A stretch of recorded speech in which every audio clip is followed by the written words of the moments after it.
"Gather your belongings, sweetheart," Della Hartwell said, her voice carrying the particular sweetness of someone who had practiced cruelty until it sounded like concern loud enough for every passenger in the first-class cabin to hear every single syllable. Passengers holding discounted economy tickets cannot self-upgrade.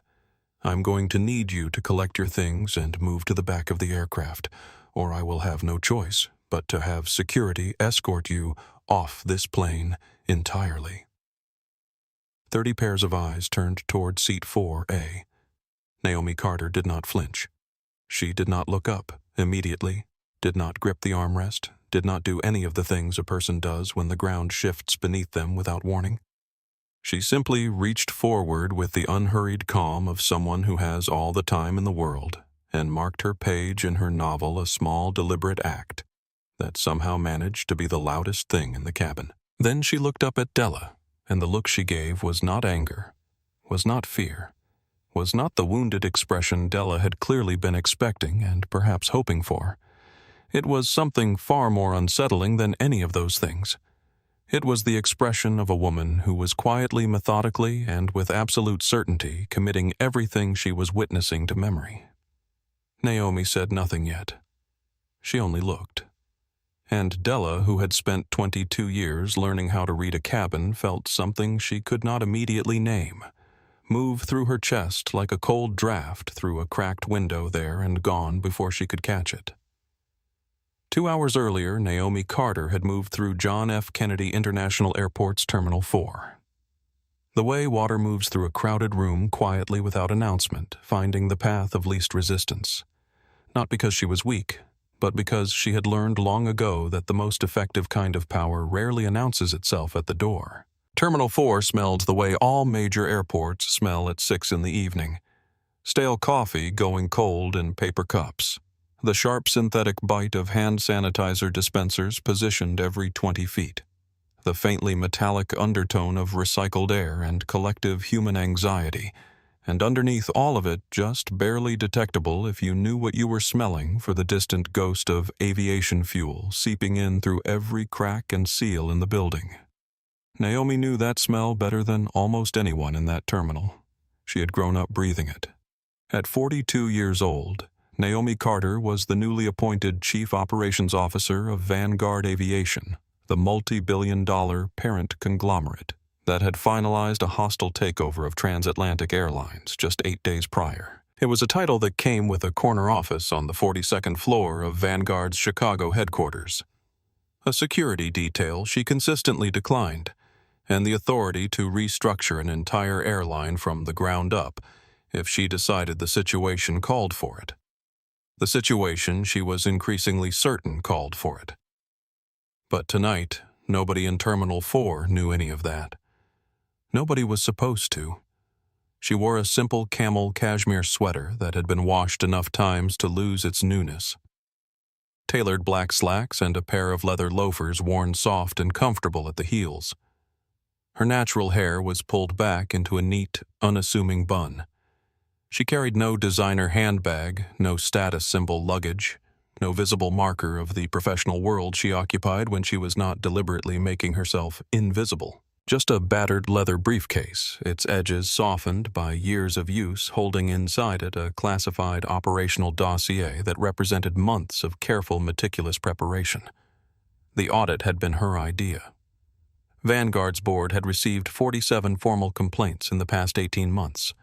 47 documented, signed, submitted through proper channels, complaints about passenger profiling and staff hostility in transatlantic's premium cabins, with a particular and troubling concentration of those complaints coming from passengers who did not look like the airline's imagined ideal customer. 47 complaints that had collectively resulted in 4 internal reviews, 3 written warnings, and 0 meaningful change.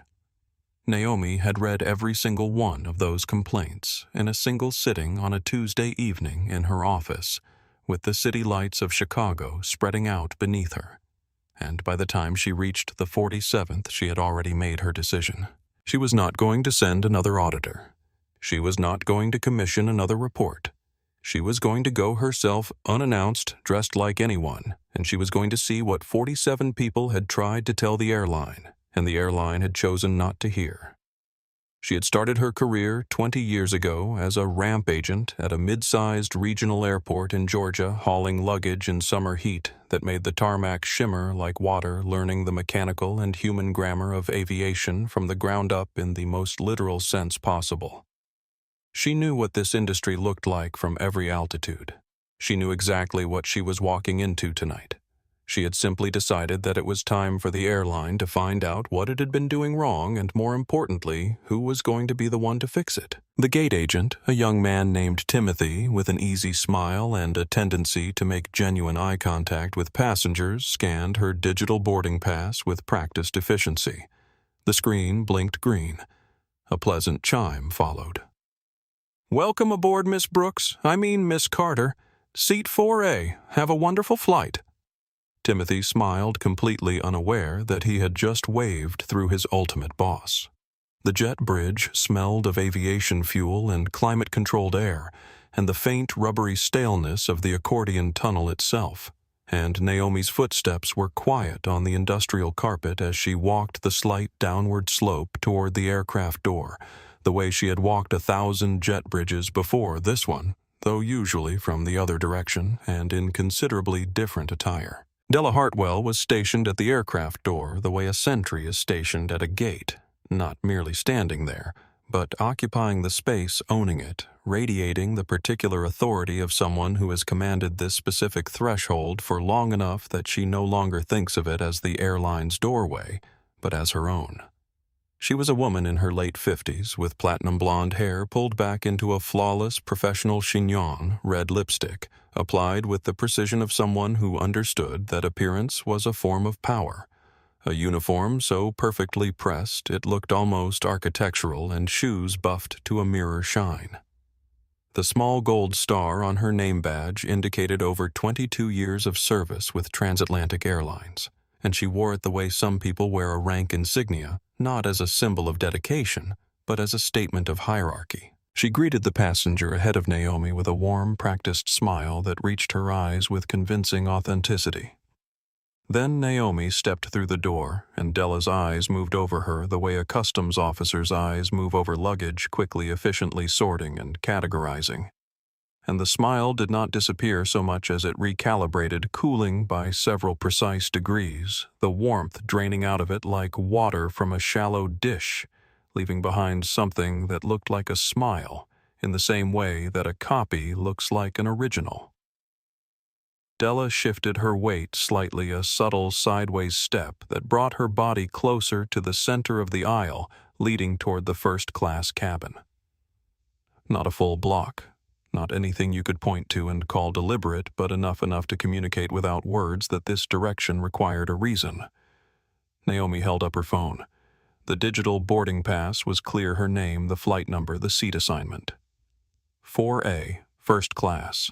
Della looked at the screen for a moment longer than was necessary, and then, without apology, without acknowledgement of what she had just done, said only, "Down to the left.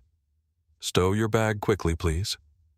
We have other passengers boarding," and turned away. Naomi filed the moment away without expression, profiling at the door before she had spoken a word, before she had done anything except exist in this space. Strike one. She made her way into the first-class cabin, polished wood grain surfaces, soft amber lighting. Wide, lie-flat leather seats, breathing quiet luxury, and settled into 4A, a window seat at the bulkhead, pulling out her novel and opening it to a page she had no real intention of reading, because what she was actually doing was watching. It was in that moment, as she adjusted her position and let her gaze drift naturally down the length of the cabin, that she noticed the boy in seat 6A. He was about 9 years old, settled into the wide first-class seat with the slightly comical look of a child who finds himself in a chair clearly designed for someone 3 times his size, and he was working with tremendous concentration on a coloring book. His tongue pressed to the corner of his mouth in the particular expression of a person for whom the line between the dragon's wing and the page border is a matter of serious artistic principle. He had a small backpack shaped like a cartoon bear tucked under the seat in front of him, and beside him sat a man in his 30s. His father, clearly the same eyes who was reviewing documents on a tablet, with the distracted focus of someone trying to work while remaining aware that a 9-year-old is operating nearby. As Naomi passed, the boy looked up from his coloring book. He looked directly at her with the uncomplicated, unfiltered openness that children deploy before the world teaches them to be more careful with their attention. And he smiled.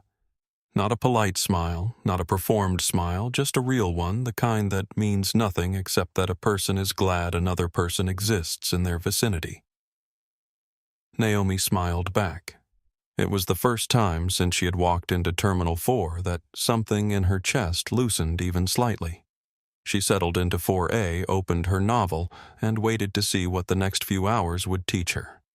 The first-class cabin filled with the particular efficiency of a high-demand international flight, departing on schedule, overhead bins clicking shut, the soft sound of champagne being poured, the low murmur of people arranging themselves and their belongings into the temporary geography of a 7-hour journey. Hedge fund managers in suits that cost more than most people's monthly rent, a couple in their 60s, wearing matching linen, and the relaxed expressions of people for whom first class is not an occasion but a habit.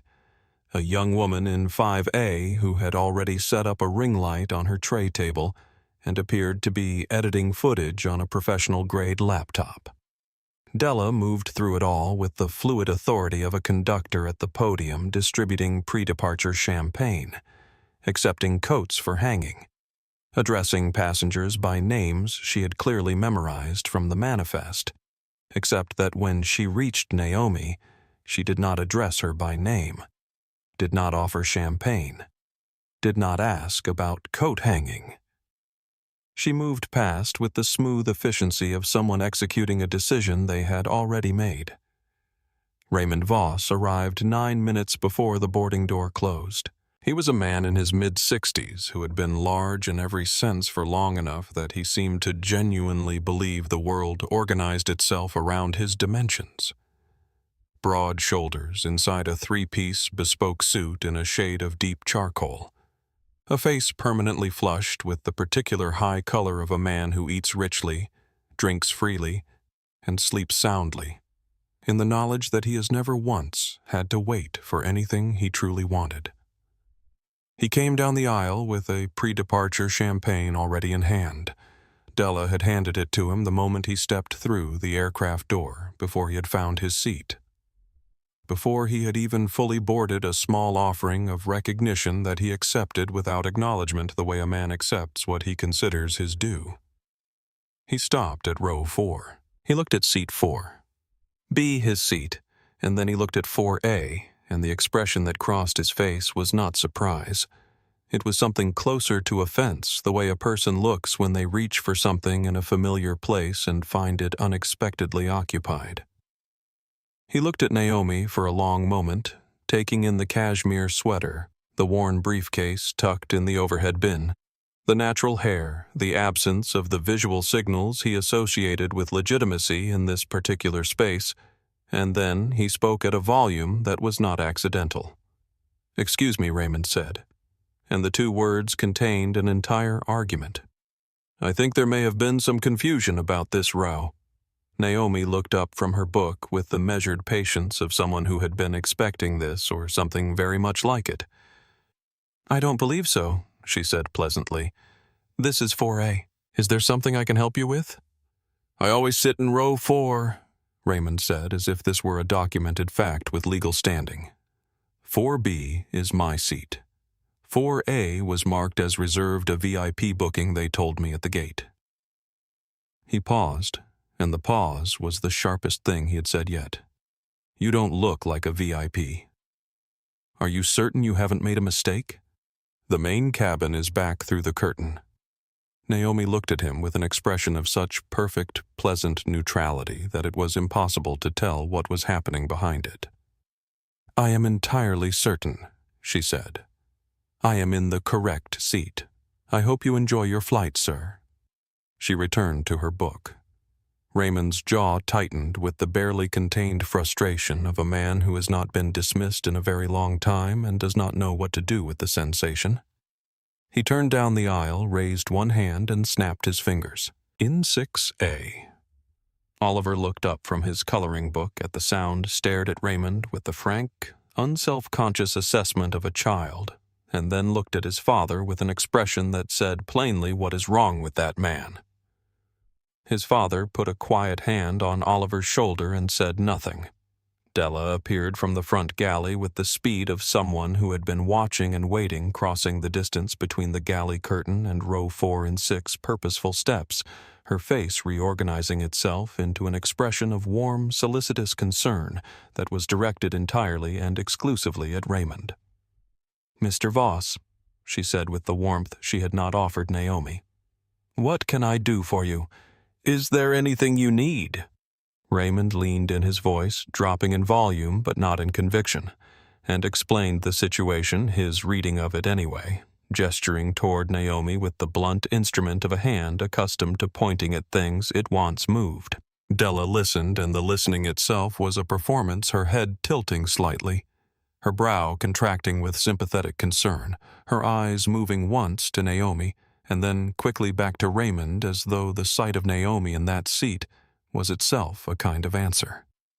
Then Della turned to face Naomi, and when she spoke, her voice had that particular quality, pitched just a few decibels above what the conversation required, shaped by long practice to carry through a cabin without appearing to shout.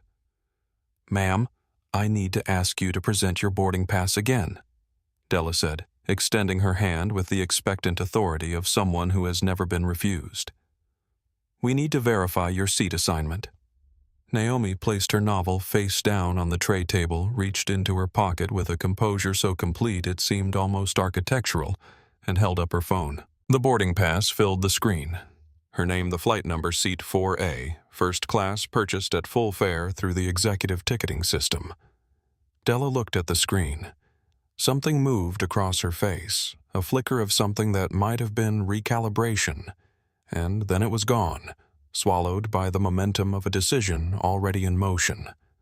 "The app has been having issues on this route," Della said, and the lie came out smoothly practiced, sounding like a sentence that had been waiting for the right moment. "I can't accept a digital pass. I can't verify. I'll need to see a paper ticket."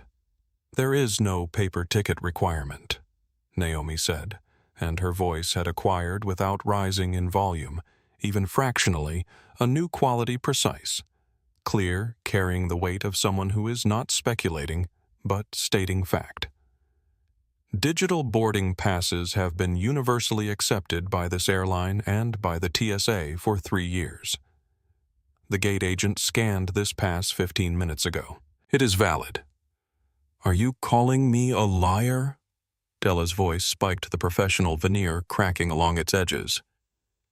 "I am telling you what the operations manual says," Naomi replied without heat. Section 4, paragraph 12. A passenger's assigned seat cannot be revoked once they have boarded unless they represent a direct safety threat, are intoxicated, or at the explicit direction of the captain in an emergency situation. Sitting next to Mr. Voss does not qualify as any of those things. From row 5, a woman named Priya, who had been watching everything from behind the thin pretense of scrolling her phone, quietly opened her camera app. She angled the lens with the careful patience of someone who understands that what she is witnessing matters, and began to record. Della's face had moved past professional authority and into something rawer and harder. The expression of a person who has built their understanding of a situation on a foundation that is now visibly cracking, and who is responding not by questioning the foundation, but by pressing harder on it. "You are being disruptive," Della announced, her voice carrying now with unmistakable intention, projecting the narrative outward to the entire cabin before anyone could offer a competing version of events. "You are refusing a direct instruction from a senior crew member, which is a federal offense. I am giving you one final opportunity to collect your belongings and relocate to seat 48E in the economy cabin, where I will have the gate agent sort out your ticketing situation once we have landed in London." She paused, letting the next sentence arrive with the full weight of finality. If you refuse, I will summon Port Authority police to remove you from this aircraft." The threat settled over the cabin like a change in air pressure, something everyone felt but no one immediately named. In row 3, a man in a good suit pressed the call button with the vaguely helpless expression of someone who wanted to do something and could not decide what. In row 7, a woman with silver hair and shaking hands gripped her phone so tightly her knuckles whitened. Most people looked at their tray tables or their windows. Naomi looked at Della. The look lasted perhaps 3 seconds, and it was utterly profoundly calm, the calm of deep water of something with weight and depth beneath it, untroubled by the surface activity above.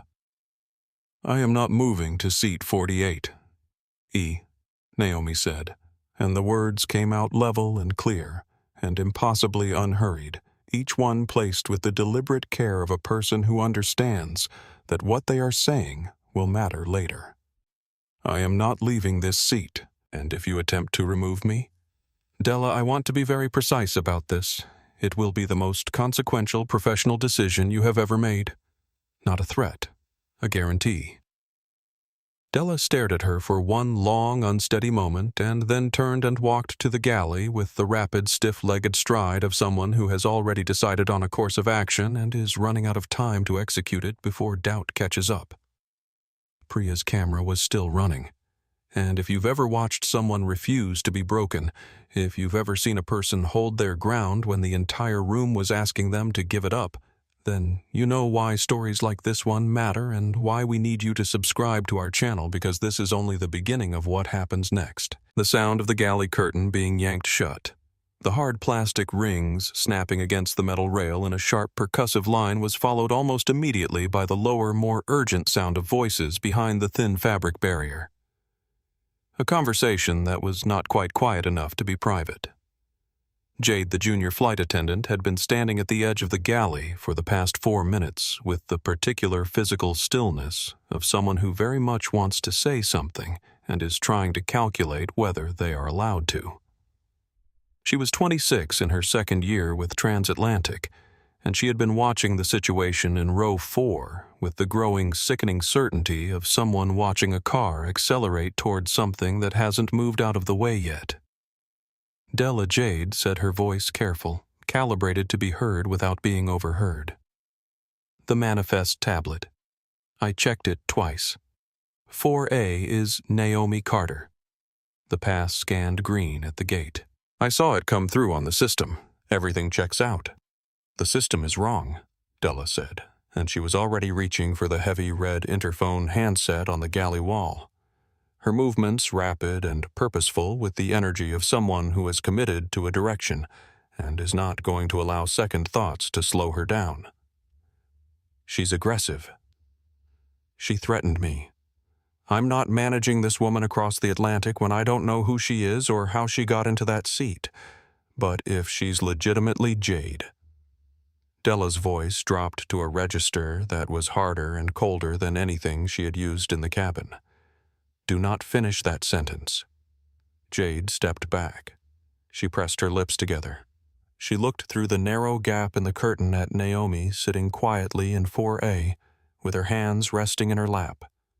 And then she looked back at Della, who was already pressing the interphone button for the flight deck. The transformation in Della's voice when Captain Douglas Reed picked up was immediate and total. The cold authority evaporating, replaced by a breathless, slightly trembling register that was a different kind of performance. The performance of someone who needs to be believed quickly and has found the tone that usually works. Captain Reed Della said, "This is Della at the forward galley. I have a serious situation in first class.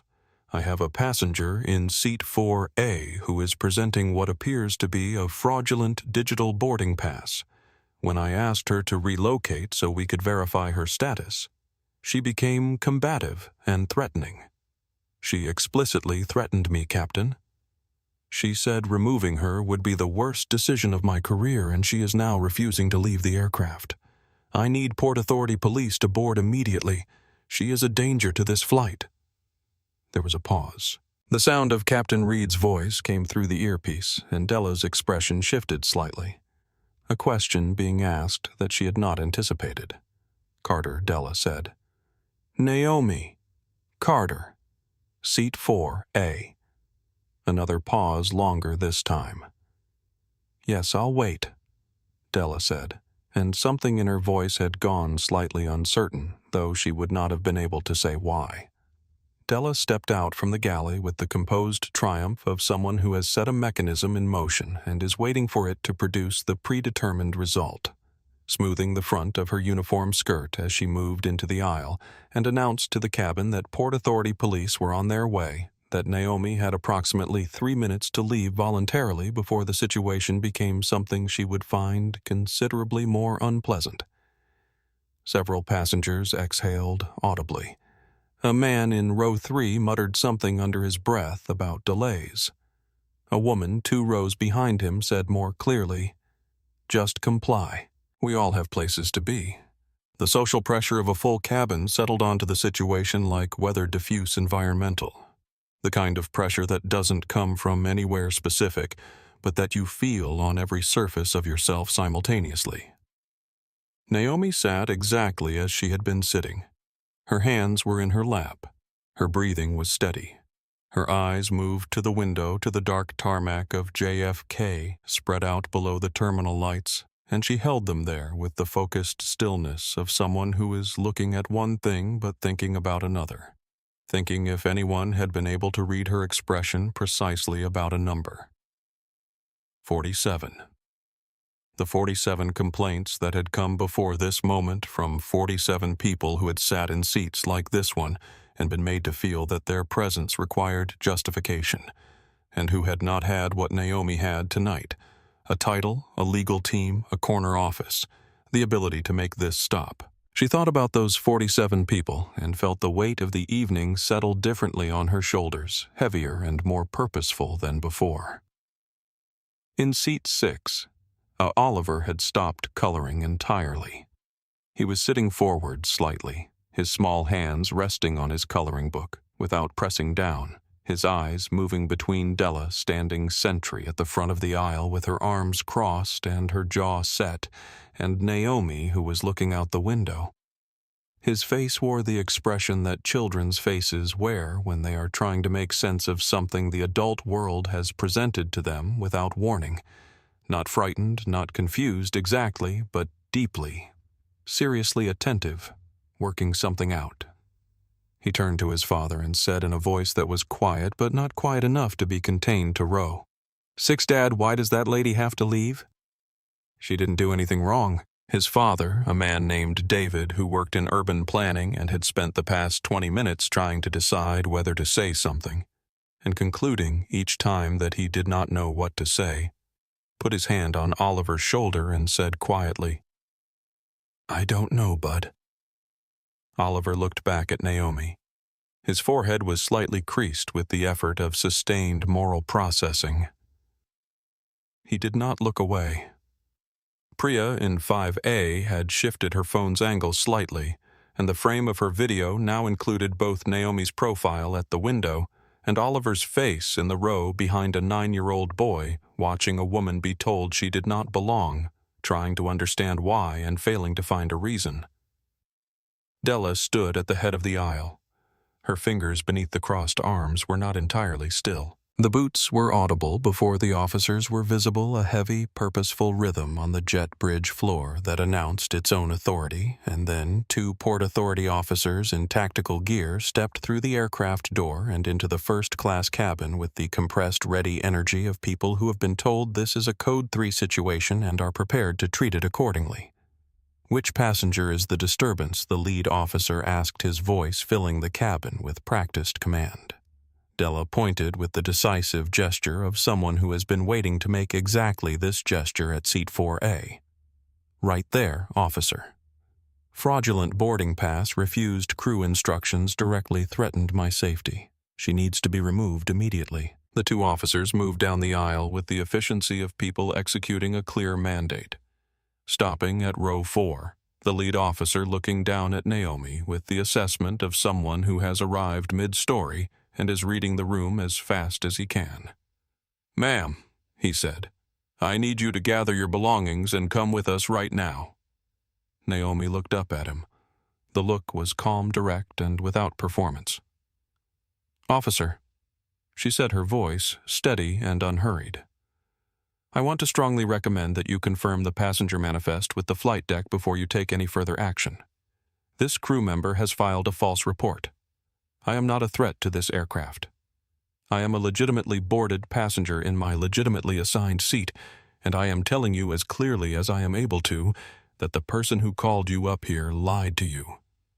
The second officer reached toward Naomi's arm. And then the cockpit door opened. The sound it made was not dramatic, a solid mechanical click and swing. The ordinary sound of a reinforced door moving on professional-grade hinges, but in the context of the silence that had gathered in the first-class cabin over the past several minutes, it landed like a thunderclap. Captain Douglas Reed stepped out.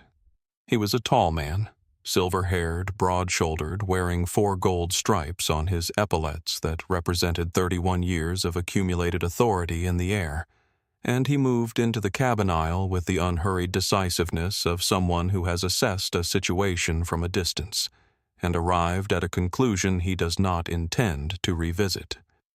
He did not look at the officers. He did not look at Della, though he passed within 2 feet of her and she said his name, her voice rising with sudden, urgent expectation. He did not look at Raymond Voss, who had been watching the proceedings from 4B, with the complicated expression of a man who is beginning to understand that the story is not going where he expected. Captain Reed looked at seat 4A. He crossed the distance to it in 4 steps. He stopped. He brought his feet together, a small, precise gesture that registered as formal in a way that nothing else in the cabin had been, and he clasped his hands in front of him and inclined his head in a nod of such clear, unmistakable respect that every person watching it felt the meaning before they had time to process the words. "Ma'am," Captain Reed said, and his voice was quiet, and it was the most important word spoken in the first-class cabin of Flight 219 since the boarding door had been sealed. "I am so profoundly sorry. I received the updated VIP manifest on my secure tablet approximately 3 minutes ago, and He paused, and the pause had the weight of a man choosing very carefully exactly what to say next. "I am deeply sorry for whatever has happened here tonight. Is there anything you need?" The silence that followed was the kind that changes the air in a room.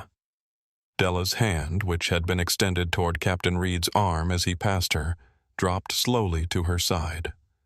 Her face, for the first time in this entire sequence of events, had gone completely still, not with composure, but with the particular stillness of someone who has just understood what they have done and cannot yet find the path forward from that understanding.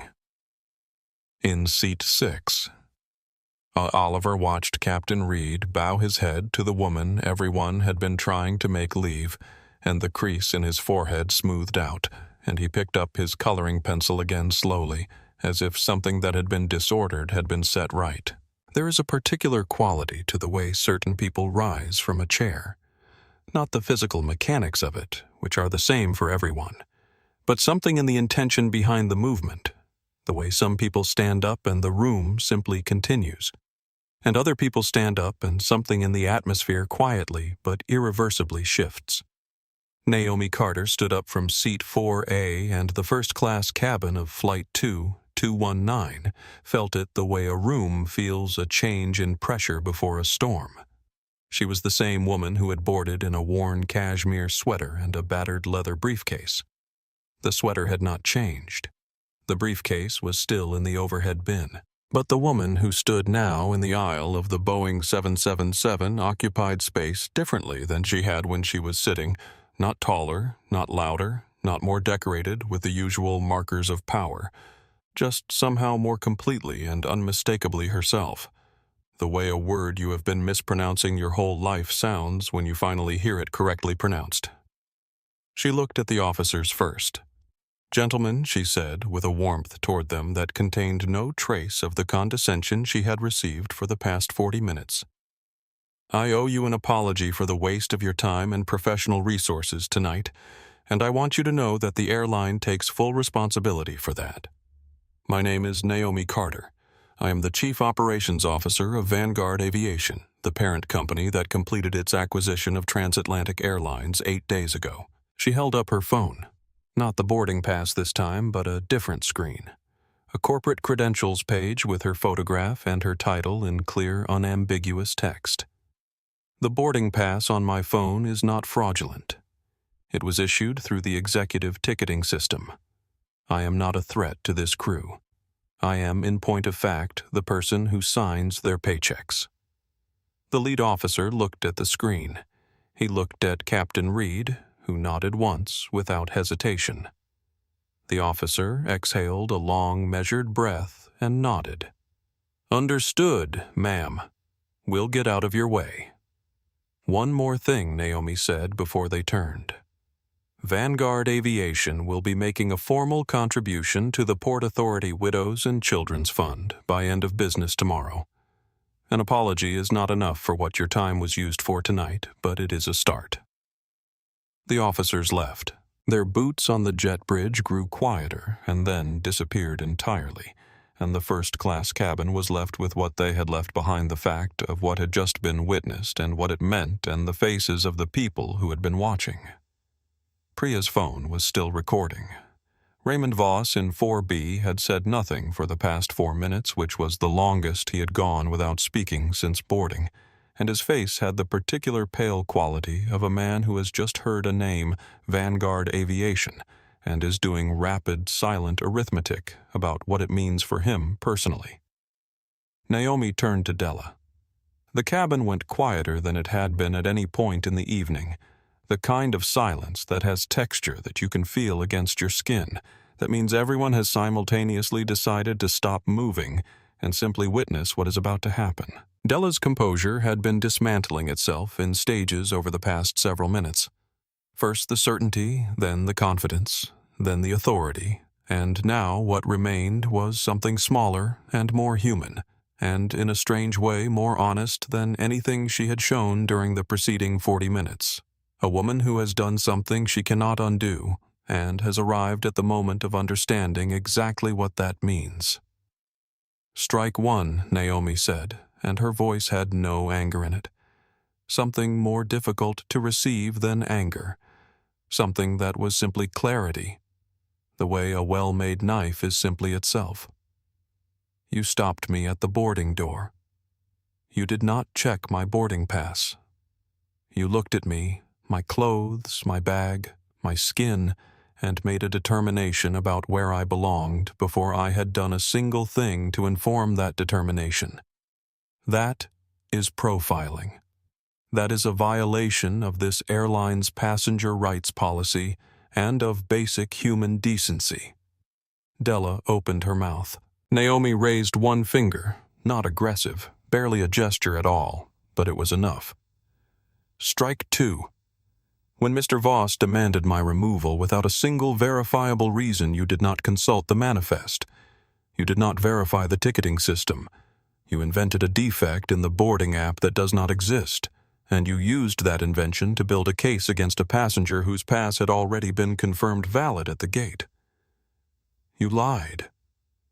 In front of a cabin full of witnesses."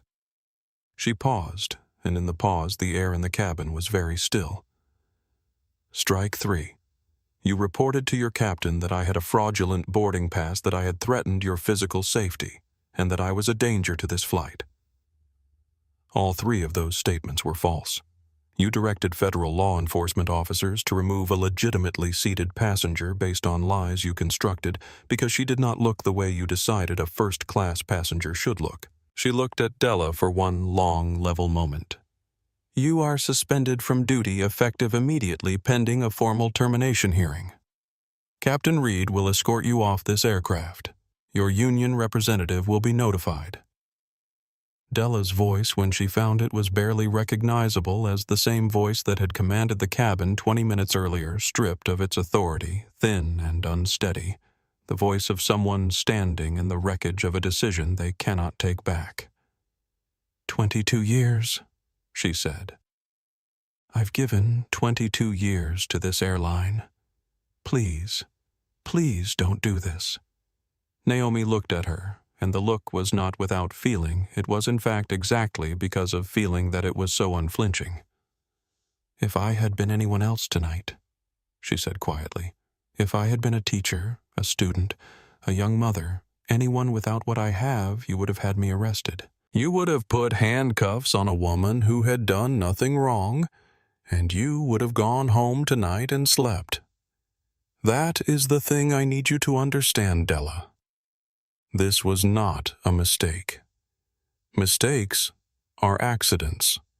This was a choice made again and again at every point tonight when you could have chosen differently."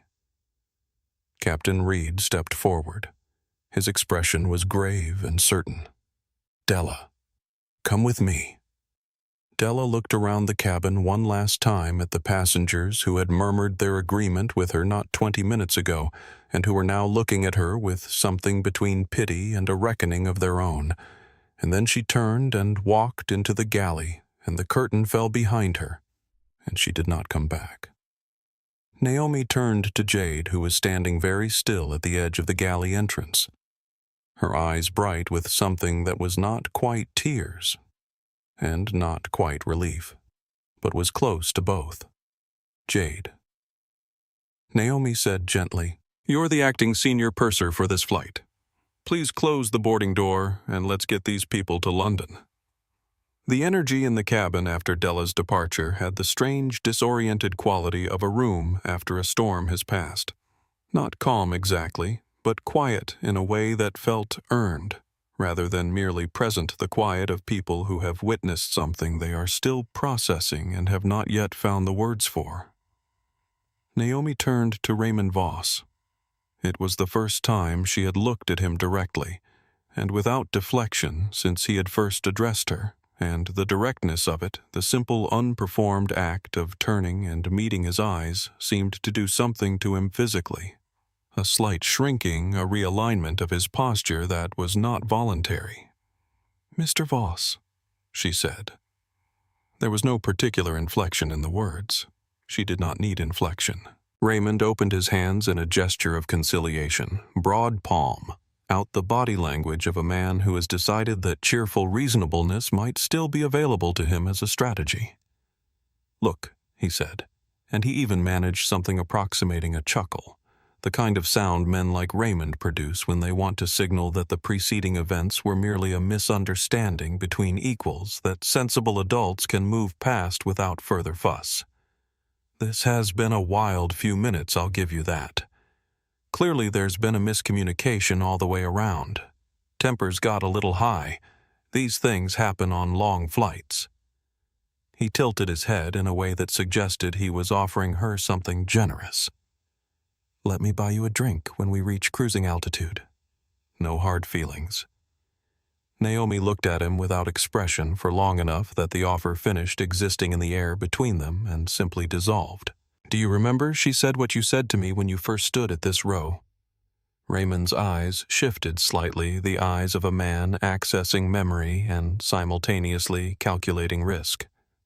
"I was speaking in the heat of, you said I didn't look like a V. P," Naomi said.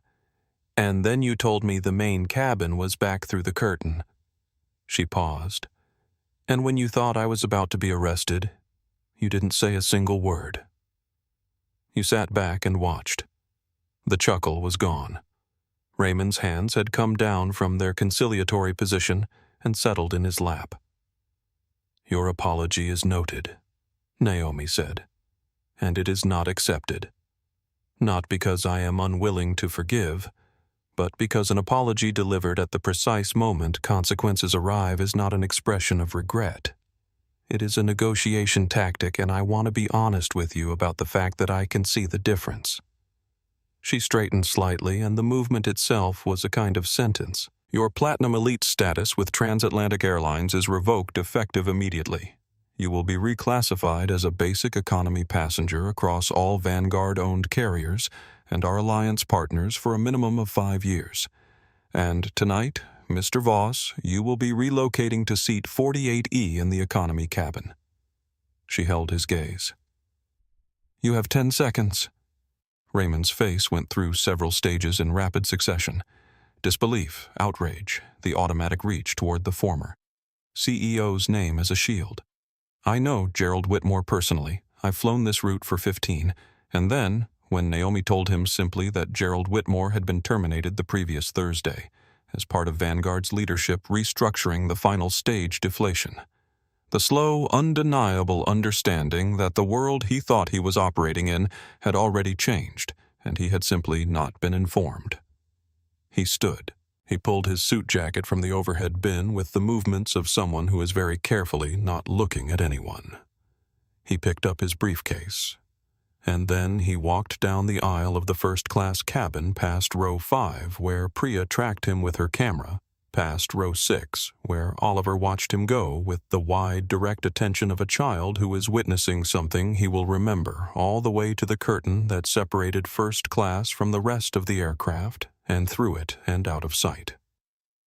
In row 6, Elliot Harmon, CEO of Harmon Logistics, who had boarded quietly and said nothing during the entire sequence of events, who had a contract signing scheduled in London in 17 hours that represented the largest partnership deal of Raymond Voss's professional year, watched Raymond disappear through the curtain and took out his phone and began to compose an email. The first-class cabin of Flight 2219 had, by the time Naomi turned to face it fully, the slightly suspended quality of an audience at the end of a performance that has ended in a way they did not quite anticipate, alert, attentive, uncertain of the appropriate response.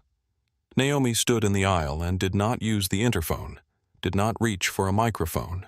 She simply spoke to the people in front of her, the way you speak to people when what you have to say is meant for them specifically, and not for anyone performing the role of listening. I want to apologize to all of you, she said.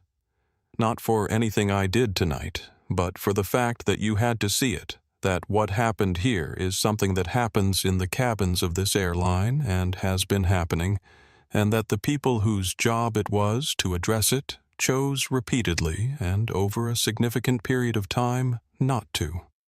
She paused, and in the pause the cabin was very quiet. What you witnessed tonight was not exceptional. It was not a one-time failure of one employee. It was the result of a culture that had been allowed to grow in the dark for a long time.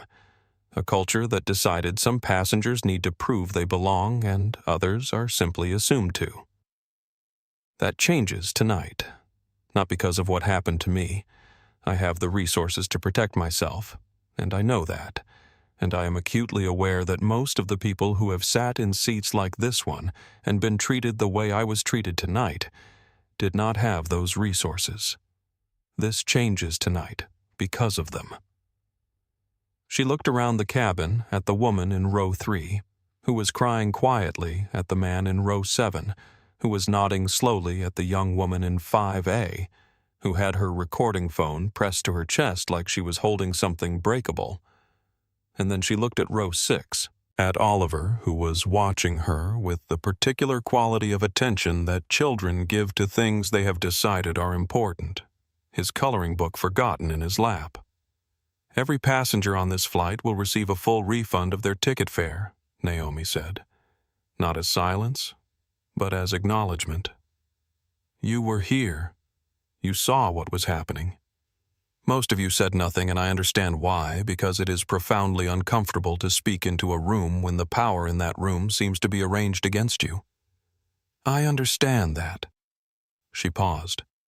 But some of you almost did, and that matters too. The applause, when it came, started in row 7 with the woman who had been shaking throughout the entire sequence of events and spread unevenly through the cabin. Not unanimous, not theatrical, just the genuine, somewhat awkward sound of people clapping because they mean it and are not sure if they are doing it right. Jade sealed the boarding door with both hands and the full weight of someone who understands the significance of the act. A thick, satisfying mechanical thud that meant this is closed, this is done. We are going now, and then turned back to the cabin with a steadiness in her face that had not been there when the evening began. The crew moved through the first-class cabin with a different quality of attention than they had managed while Della was present, not faster, not more efficient exactly, but more human, as if the removal of a particular kind of pressure had allowed them to remember that service is not performance, but presence. Jade brought Naomi a fresh cup of Earl Grey tea without being asked. Her hands were level. She set it down with care. "You're doing beautifully," Naomi said. Jade ducked her head briefly, the reflex of someone who is not yet fully accustomed to being seen. "Thank you, Miss Carter," she said. "We're honored." Really. She moved on to the next row, and her shoulders were straighter than they had been in hours. From row 6, a small hand appeared at the edge of Naomi's peripheral vision. First, and then Oliver was there, standing at the end of her row with his coloring book held out in front of him, with the slightly formal, utterly sincere offering of a child, presenting something he has decided is a gift. He had colored a Boeing 777 in blues and silvers across a full page, the sky around it filled with stars that had no astronomical basis but made perfect emotional sense. "I made it for you," Oliver said, "because you were the bravest person on the plane."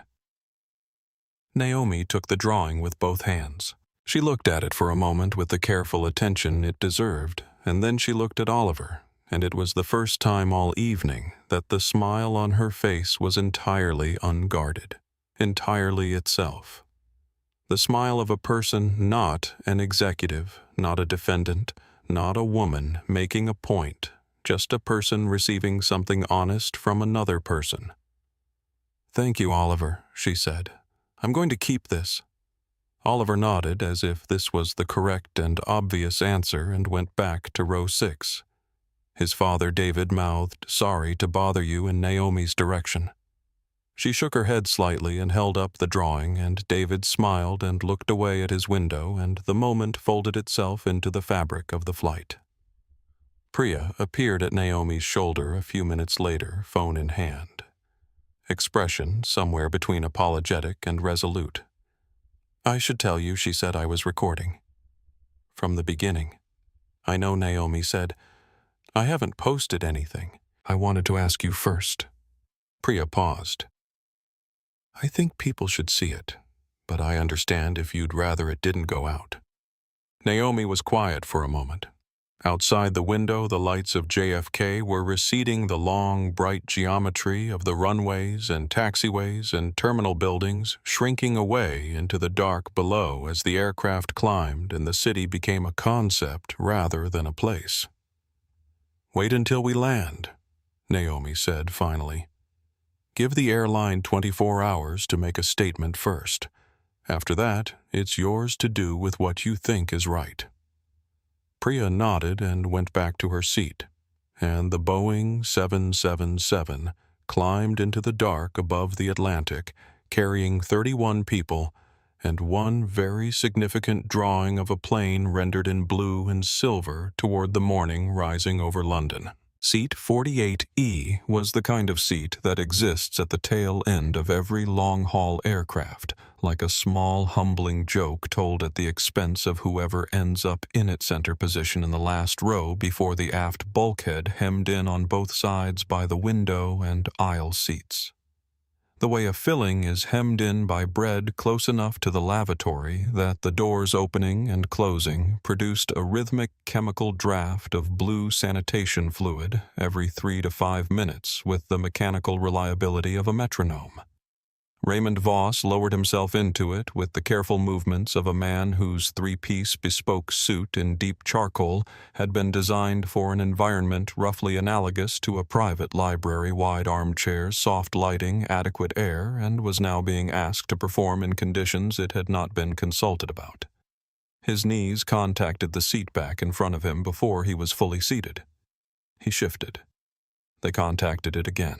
He adjusted his jacket, which bunched uncomfortably at the shoulders, and refused to settle the fabric, simply not equipped to negotiate a 17-inch seat width with any dignity. To his left, a university student wearing headphones the size of small speakers from which a steady percussion of bass frequencies leaked into the surrounding air with the democratic generosity of sound that has decided it belongs to everyone. The student had the window seat slightly reclined into the limited available space and had achieved sleep with the impressive speed of someone for whom sleep is not a luxury, but a practiced survival skill. He did not stir when Raymond sat down. To his right, a young mother named Carolyn, 28 years old, traveling alone with an 8-month-old daughter named May, who had begun crying softly somewhere during the safety demonstration and had maintained a steady, earnest, utterly sincere vocalizing since then, not screaming, never screaming, just a consistent, heartfelt expression of opinion about the current state of things that required no translation. Raymond hit the call button within 30 seconds of the seatbelt sign extinguishing. The flight attendant who arrived, a man named Greg, who had been thoroughly briefed by the aircraft's internal communication system about the circumstances of the evening and had arrived at his own quiet, professional conclusions about them, appeared with the pleasant, unhurried demeanor of someone who intends to be exactly as helpful as the situation warrants, and not one increment more. "A double Scotch neat," Raymond said, already fishing for his wallet with the automatic confidence of a man who has ordered this on this airline 100 times and received it without friction every single time. "And a pillow if you have one. This seat isn't reclining properly. The final row has limited recline due to the rear bulkhead," Sir Greg said, with the smooth regret of someone delivering information rather than an apology. "As for the Scotch, that will be $14. I can process a card for you." Raymond's hand stilled in his wallet. "I have Platinum Elite status," he said. "I see here that your current status is Basic Economy, sir," Greg said, tapping his tablet with the particular gentleness of a person who is being kind while also being completely inflexible. "In this cabin, complimentary beverages are water, coffee, or tea. Would you like me to run your card for the Scotch?" Raymond put his credit card on the tray table with a flatness of expression that communicated everything he was not going to say in this particular row surrounded by these particular witnesses. Greg processed the transaction efficiently, handed back the card, delivered the Scotch in a plastic cup with ice that Raymond had not asked for, and moved on down the aisle. May in the next seat had opinions about the ice. Raymond stared at the seat back in front of him with its scratched plastic tray table and its laminated emergency card and its seat pocket that contained, in addition to the safety information, a single chewed pen left by a previous passenger and nothing else, and thought about the contract documents in his briefcase and the signing he was supposed to attend in London in 15 hours and the 11 hours of flight time that remained between him and it. His Scotch was already lukewarm. 3 hours into the flight somewhere over the dark center of the North Atlantic, where the aircraft's altitude was the only fact that distinguished it from the ocean below. Priya sat in seat 5A with her phone face down on her tray table and reviewed what she had captured. She had kept her promise. The video had not been posted. She had watched it back twice in the dimness of the cabin. The white noise of the engines and the soft sounds of 30 sleeping passengers around her, and what struck her watching it was not what she had expected to be the most powerful part. She had expected the power to be in the confrontation in Della's escalating pressure, and Naomi's composure in the arrival of the officers and the dramatic pivot of Captain Reed. All of those things were in the footage, and all of them were striking. But the part that stopped her, the part she rewound and watched a second time, and then a third, was a 12-second sequence she had not consciously composed, in which the frame held Naomi's profile at the window with the JFK tarmac dark and distant behind her, and in the background, slightly soft but unmistakably present, Oliver in seat 6. Watching her with his coloring book in his lap and his pencil forgotten in his hand. A 9-year-old boy watching a woman refuse to be moved, trying to understand why anyone would want her to be. Priya had covered enough stories in her career to know when something true was in a frame. This was true. 3 rows back, A woman named Harriet Silver-haired 64, a retired schoolteacher from New Jersey who had been gripping her phone through most of the confrontation, had not kept any promise because no one had asked her to make one. She had captured a shorter clip from a slightly different angle, 14 seconds, and she had posted it to her social media account with a caption that simply said, "This happened on my flight tonight." The woman in the seat is the COO of the airline. The woman who tried to have her arrested was the flight attendant. The pilot came out to apologize. She had posted it before airplane mode with the uncomplicated conviction of someone who has witnessed an injustice and reached for the most direct tool available to her. The wheels touched at Heathrow Terminal 3 at 7:52 in the morning.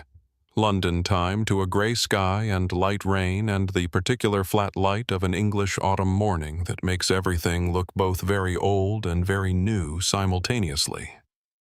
Naomi's phone powered back on as the aircraft taxied to the gate received 49 notifications in the first 11 seconds. She looked at the number without reading any of them, set the phone face down on her tray table and gathered her briefcase from the overhead bin with the same unhurried movements she had used for everything else tonight. The battered leather, the worn edges. She had carried this briefcase from the first year of her career, and she intended to keep carrying it. Priya found her in the jet bridge, held out her phone with the screen showing Harriet's post and the view count beneath it, 6 million still climbing, and said, "It's already out there." Naomi looked at the number, looked at the footage, looked at Priya. "Then let's make sure what comes next is worth watching," she said, and walked into the terminal and toward everything that happened after. 1 week later, the 42nd floor of Vanguard Aviation's Chicago headquarters held the kind of morning light that makes even difficult work feel purposeful, full, and clean, and without shadows pouring through the floor-to-ceiling windows at a low autumn angle that caught the surface of the conference table and turned the mahogany almost amber. Naomi sat at the head of the table in a tailored navy blazer, her leather notebook open in front of her, her pen parallel to its edge. Around her, the senior vice presidents of human resources, flight operations, legal, and customer relations sat with the particular attentiveness of people who have spent the past 7 days watching their new COO operate and have concluded unanimously, and without needing to discuss it, that they do not want to be unprepared in her presence. The room smelled of fresh coffee and something older. The weight of institutional decisions being made, consequences being formalized, the particular gravity of authority being exercised with full awareness of what it costs. Primary agenda item, Naomi said, opening the meeting without preamble. The consequences of Flight 2219. Let's go through it clearly. Nathan Graves, 5P of Human Resources, set a folder on the table and spoke without unnecessary preamble. The termination of Della Hartwell had been finalized. The union had mounted an initial defense, examined the eyewitness testimonies from 6 first-class passengers, the flight deck logs, the junior crew statements, and the boarding manifest records, and had withdrawn their grievance within 48 hours. The FAA had officially revoked Della's flight attendant certification permanently, citing the deliberate initiation of a false Code 3 security threat as an egregious misuse of federal protocols. A civil penalty of $15,000 had been assessed for the misuse of Port Authority law enforcement resources. Her pension accumulated over 22 years remained intact under federal statute. Naomi listened to this without expression. When Nathan finished, she was quiet for a moment, her eyes moving to the window where a 777 was lifting off from O'Hare's northwest runway, climbing banking, slightly disappearing into the low gray clouds. "She will never work as cabin crew again," Naomi said. It was not a question. "No," Nathan said. "She won't." Naomi looked back at the table. "That is a hard thing," she said quietly, and she meant it, and everyone in the room understood that the meaning of it was not softness, but something more complicated, the willingness to hold the full weight of a consequence even when the consequence is necessary and right. it is also the right thing. When a person uses the mechanisms of safety and security to harm someone they have decided does not belong when they turn those mechanisms into weapons, they have made a choice, and choices have weight. The weight here is proportionate to what was done. She paused. What are we doing to make sure this cannot happen again?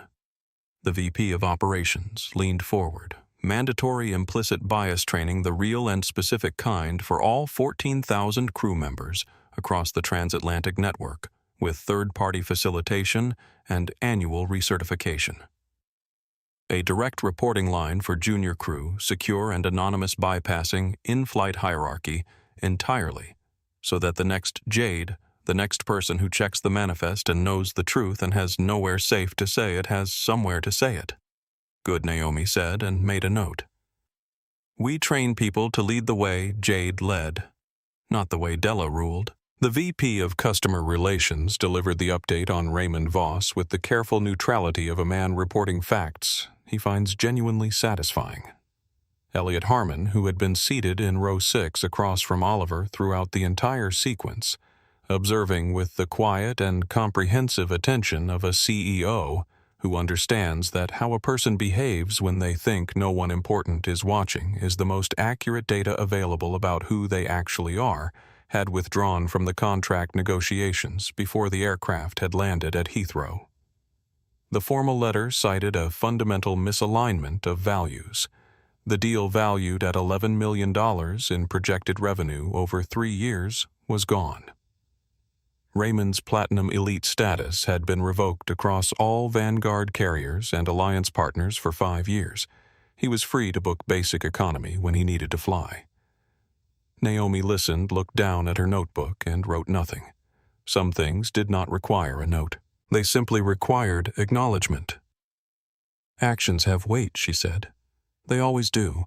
We just don't always get to see it in real time. She closed her notebook. Last item, Jade Williams. Nathan Graves allowed himself a small smile. Pulled from the active roster as requested. Relocation package approved. She starts in the Chicago Training Division on Monday. She designed the prototype curriculum herself, the VP of Operations added with something like admiration. Over the weekend, unsolicited. It's better than what our consultants produced. Naomi stood, buttoning her blazer. Then we lead with hers, she said simply. Meeting adjourned. The video reached 47 million views in 72 hours and became the catalyst for a congressional hearing on passenger rights in premium air travel, the first of its kind in 11 years. Within 90 days, 4 additional major carriers announced third-party audits of their own premium cabin service standards, citing Flight 2219 as the specific event that had made the need undeniable. Jade Williams's training curriculum was licensed to 3 of those carriers. The program was called at her quiet insistence and over the objections of the marketing department, who wanted something more corporate, simply, see the passenger.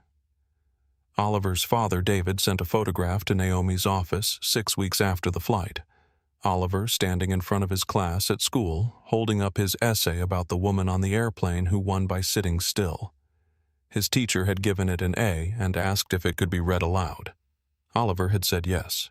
6 months after Flight 2219, a plain white envelope arrived at Naomi's Chicago office with a stamp from a town in Ohio she did not recognize. The handwriting on the envelope was careful, the kind of careful that suggests the writer had thought for a while before putting pen to paper. Inside was a single page. No return address. Della Hartwell did not ask for her job back. She did not make excuses.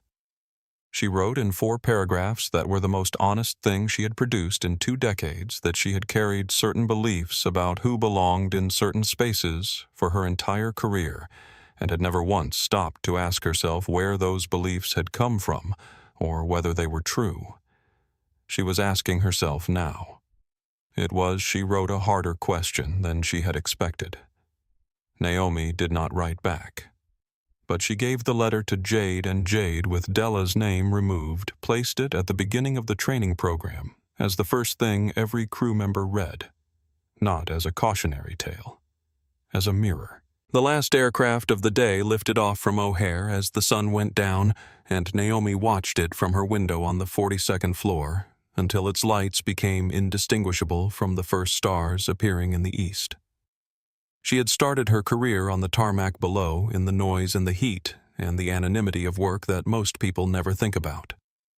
She had never forgotten what that felt like to be unseen, to be necessary to keep something enormous moving through the air. The sky had not changed. But the airline had one irreversible decision at a time, and there was still a long way to go, and she intended to keep going. If this story moved you, if you believe that every person deserves to be seen for who they are and not judged by how they look, subscribe to our channel and hit the notification bell. Because the stories that matter most are the ones we tell together.